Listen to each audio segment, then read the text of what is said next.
सभी को नमस्ते मेरा। आज हम समाजशास्त्र की बुक जिसके लेखक professor M L. Gupta and doctor DD. Sharma है की बुक का अवलोकन करेंगे।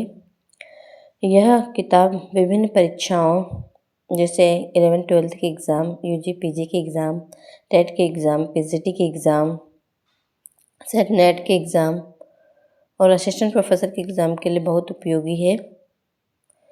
यह पुस्तक लगभग 60 से 70% पाठ्य सामग्री को कवर करती है।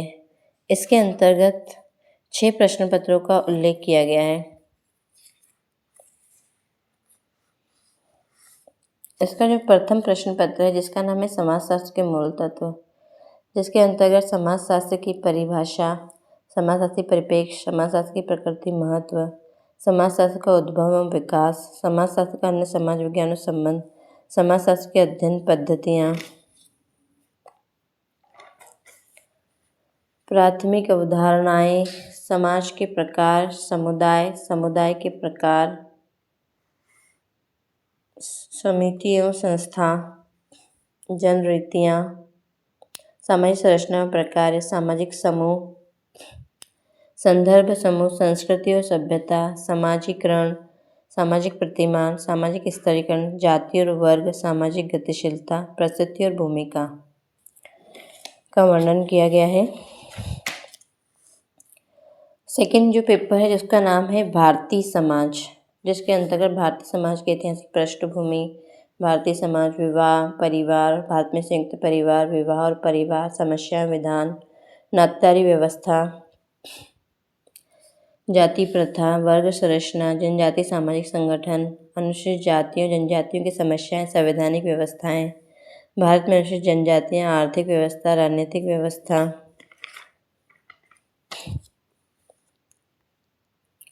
शैक्षिक व्यवस्था, राजनीतिक प्रक्रियाएं, धर्म और समाज का वर्णन किया गया है। इसका जो तृतीय प्रश्न पत्र है उसका जो नाम है सामाजिक परिवर्तन एवं नियंत्रण है, जिसके अंतर्गत सामाजिक परिवर्तन की अवधारणा, सिद्धांत, सामाजिक परिवर्तन की प्रक्रियाएं, निर्देशित सामाजिक परिवर्तन, सामाजिक नियंत्रण के साधन, सामाजिक प्रक्रियाएं, सामाजिक प्रक्रियाओं में असहयोगी जो प्रक्रिया है और सामाजिक आंदोलन, संस्कृतिकरण, पश्चिमीकरण, आधुनिकीकरण, लोकीकरण को बताया गया है।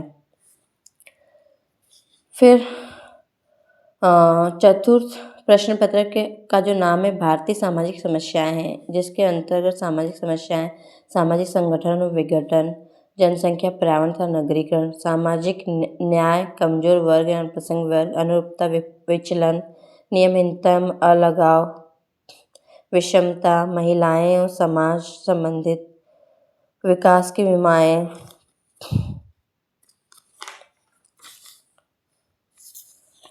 फिर इसके जो पांचवा जो प्रश्न पत्र है उसका जो नाम है उसका है समाजशास्त्री विचारक है, जिसके अंतर्गत कार्ल मार्क्स की थ्योरी, मार्क्सवादी परिपद्धति बताई गई है, अलगाववाद उनका सिद्धांत बताया गया है, कार्ल मार्क्स का वर्ग संघर्ष का उल्लेख किया गया है, दुर्खिम की कुछ सिद्धांत बताए गए जिसके अंतर्गत श्रम विभाजन, सामाजिक तथ्य, धर्म और समाज से क्या संबंध है। फिर मैक्स वेबर की थ्योरी बताई गई जिसके अंतर्गत सामाजिक क्रिया, आदर्श प्रारूप उनका, नौकरशाही व्यवस्था के बारे में बताया गया है।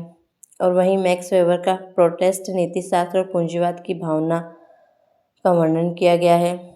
फिर पार्सन्स के सिद्धांतों का उल्लेख किया जिसके अंतर्गत सामाजिक क्रिया, प्रतिमान विकल्प का वर्णन किया गया है।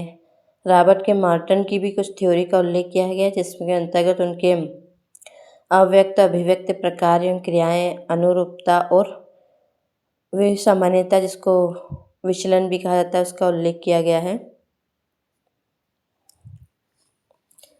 इसी के साथ जो इसके अंतर्गत जो अंतिम पेपर है जिसका जो नाम है सामाजिक सर्वेक्षण एवं अनुसंधान है, जिसके अंतर्गत सामाजिक घटनाओं की प्रकृति एवं वैज्ञानिक अध्ययन बताया गया है।